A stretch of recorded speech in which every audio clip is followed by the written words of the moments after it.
جب ہادی T V پہ ہم لائیو پروگرام کرتے تھے مخصوصاً کربلا سے آپ لوگ فون کرتے تھے، دعائیں کراتے تھے، دعائیں کرتے تھے اس لائیو میں، تو والد صاحب ہمیں ہمیشہ کہتے تھے لوگوں کو متوجہ کرو، حاجتیں صرف یہ نہیں ہیں، حاجتیں اس کے بعد بھی ہیں، وہ بھی مانگو۔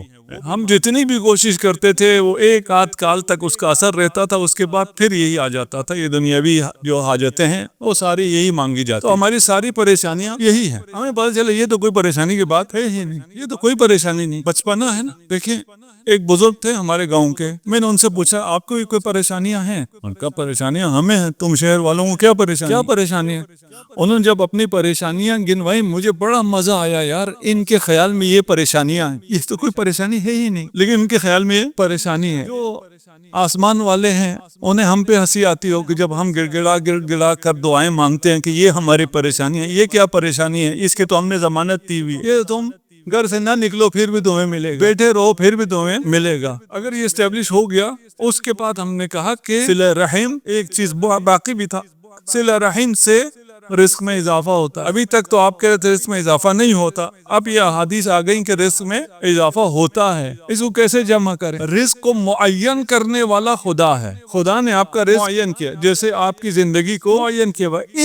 اس پہ سب کو یقین ہے کہ موت آنا ہے، اس موت کو نہ میں آگے کر سکتا ہوں نہ میں پیچھے کر سکتا ہوں، میں کچھ بھی نہیں کر سکتا۔ اور یہ ہم نے دیکھا ہوا ہے، وہ لوگ بہت زیادہ جو اپنی خوراک کا خیال رکھتے ہیں وہ جلدی چلے جاتے ہیں۔ اب یہ غلط میسج سے نہ جائے، جو سگریٹ پیتے ہیں، پان کھاتے ہیں، پتہ نہیں کیا کرتے ہیں، وہ 100 سال زندہ رہتے ہیں، یہ پتہ نہیں کیا حساب کتاب ہے، یہ والا حساب کتاب نہیں ہے۔ ہاں، ان صحت کے اصولوں کے مطابق زندگی بسر کرنی چاہیے، یہ نہیں کہ اس کے مطابق زندگی نہیں کرنی چاہیے، لیکن اس پر آپ کی عمر کا تعین نہیں ہوتا، اس کا حساب کتاب اور ہے۔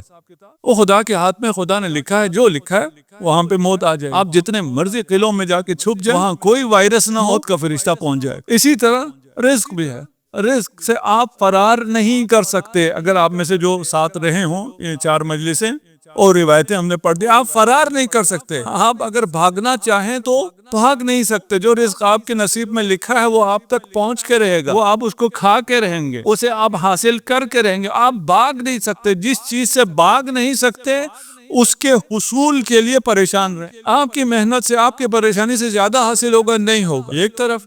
دوسری طرف یہ ہے کہ یہ کام کرو، ایک حدیث پڑھوں گا اس کے لیے جس میں لسٹ ہے، تاکہ ہمیں پتہ چلے کن کن کاموں سے رزق میں اضافہ ہوتا ہے۔ جمع کیا ہم نے؟ اگر تم کوشش کرو گے کہ تمہارے رزق میں اضافہ ہو جائے، نہیں ہوگا۔ رزق میں اضافہ چاہتے ہو، ایسا کچھ کرو کہ خدا چاہے تمہارے رزق میں اضافہ ہو جائے، ہو جائے گا۔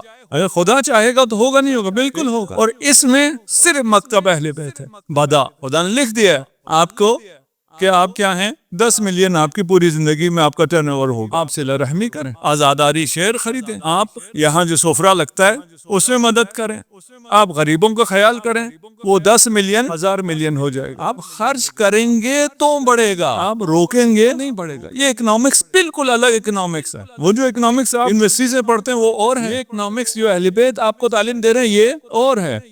وہاں بینک میں رکھنے سے سرمایہ میں اضافہ ہوتا ہے، یہاں دل بڑا کر کے لوگوں کو دینے سے سرمایہ میں اضافہ ہوتا ہے۔ کچھ روایتیں اور ہیں، میں صرف خلاصتاً پیش کروں کیونکہ مجھے آگے امام کی سیرت پہ بھی تھوڑا سا گفتگو کرنا۔ امیر المومنین ارشاد فرماتے ہیں الرزق و رزقان، رزق 2 طرح کی ہیں، رزق یطلبک و رزق تطلبک۔ ایک رزق طالب ہے، ایک رزق مطلوب ہے۔ ایک رزق کے پیچھے آپ جاتے ہیں، ایک رزق آپ کے پیچھے آتا ہے۔ 2 قسم کے رزق ہیں، یعنی اس کو کچھ لوگوں نے اس طرح ترجمہ کیا ہے کہ آپ کی زندگی میں 2 قسم کے رزق ہیں۔ ایک رزق آپ کی محنت کے بغیر آ جاتا ہے، آپ کو ایڈس میں ملا، بونس مل گیا، فلان ہو گیا۔ ایک رزق ہے جس کے پیچھے آپ کو جانا پڑتا ہے، محنت کرنی پڑتی ہے، آفس جانا پڑتا ہے، نوکری کرنی پڑتی ہے، تجارت کرنا پڑتا ہے۔ ایک رزق آتا ہے، ایک رزق آپ کے پیچھے آتا ہے، ایک رزق کے پیچھے آپ جاتے ہیں۔ لیکن جو ہم نے پہلے روایتیں پڑھی ہیں وہ اس تقسیم کے خلاف وہ کہتے ہیں تمہارا رزق لکھا ہوا ہے، نہ تم کم کر سکتے ہو نہ تم زیادہ کر سکتے ہو۔ پھر یہ روایت کیا ہے کہ رزق 2 ہیں، ایک کے پیچھے تم جاتے ہو، ایک تمہارے پیچھے آتا ہے۔ وقت کم ہے اس لیے میں تھوڑا سا جلدی میں نکلوں گا، وَإِلَّا یہاں سمجھانے کی، سمجھنے کی، میں یہ ساری باتیں اگر خود سمجھ جاؤں تو بہت بڑی بات۔ میں اس لیے یہ تقریر نہیں کرتا کہ مجھے کوئی توقع ہو کوئی اور سمجھ جائے گا، میری زبان میں وہ تاثیر کہاں، لیکن میں اگر خود سمجھ جاؤں تو میرا بڑا فائدہ ہے۔ یہ ایک ہی رزق ہے، اور رزقان کو میں اس کو سایہ سے سمجھاتا ہوں۔ آپ کا سایہ ایک ہوتا ہے 2، ایک سایہ ہے۔ آپ کا سایہ ایک ہے لیکن دو طرح سے ریئیکٹ کرتا ہے. اگر آپ بھاگیں تو سایہ آپ کے پیچھے بھاگتا ہے, اگر آپ سایہ کی طرف جائیں تو سایہ آپ سے دور بھاگتا ہے. سایہ تو ایک ہی ہے نا. آپ کا عمل کیا ہے اس کے اوپر ہے. آپ رزق کے پیچھے جائیں گے تو وہ رزق ہے جس کے پیچھے آپ گئے ہیں.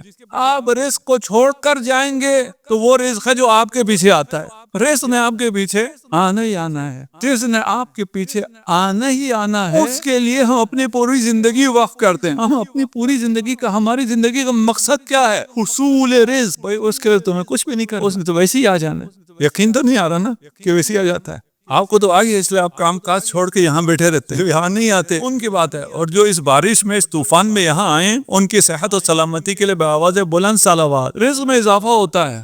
دو تین روایتیں آپ کی خدمت میں عرض کرتا ہوں. قال لی یا عبد الملک لا تدع زیارت الحسین علیہ الصلوۃ والسلام. عبد الملک ایک راوی ہے, در حقیقت آپ اپنا نام رکھ لیں. امام سیدھا آپ سے کہے یا حسن یا حسین یا عمران جو بھی یہاں بیٹھے ہیں, لا تدع زیارت الحسین, زیارت حسین کو ترک کرو.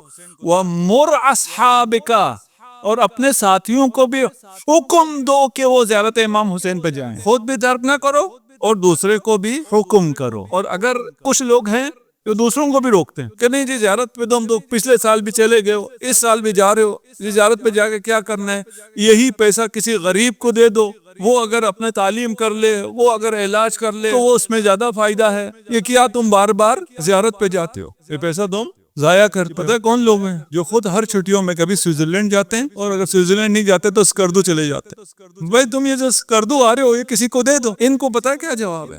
یہ حدیث کا حکم ہے دوسروں کو بھی حکم دو کہ سب چلو کربلا. حدیث ہے کہ یہ خود پہ جاؤ, سب سے کہو چلو چلو کربلا چلیں. یہ جو روکنے والے ہیں ان کو میں کہتا ہوں اگر تمہارے ڈاکٹر نے تمہیں کہہ دیا ہو تمہیں سرجری کی ضرورت ہے, اوپن ہارٹ سرجری کی ضرورت, خرچہ کتنا ہے مجھے نہیں پتا آج کل کتنا خرچہ آ رہا ہے, 40-50 لاکھ تو لے لیتا ہے کوئی اچھا ہاسپٹل, ساتھ میں کچھ چیزیں اور بنا دیتا ہے, اتنا پیسہ تو لے لیتا ہے. آپ اس سے کہیں کیوں اپنا ہارٹ سرجری کرا رہے ہو, یہ پیسے کسی غریب کو دے دو. ہوگے گا میں زندہ رہوں تو میں غریبوں کی مدد کروں گا نا, ابھی تو ایک دفعہ ہے, میں زندہ رہوں گا تو ہر سال مدد کروں گا, یہ کہے گا نا. تو اگر تیرے دل کو زندہ رہنا ضروری ہے تو تیری روح کو بھی زندہ رہنا ضروری ہے. زیارت امام حسین سے انسان کو زندگی ملتی ہے, بندگی ملتی ہے. یہ جو زیارت پہ جانے والے ہیں یہی لوگوں کی مدد کرتے ہیں. ایسا تو لوگوں کے پاس بہت ہے, مدد کوئی نہیں کرتا.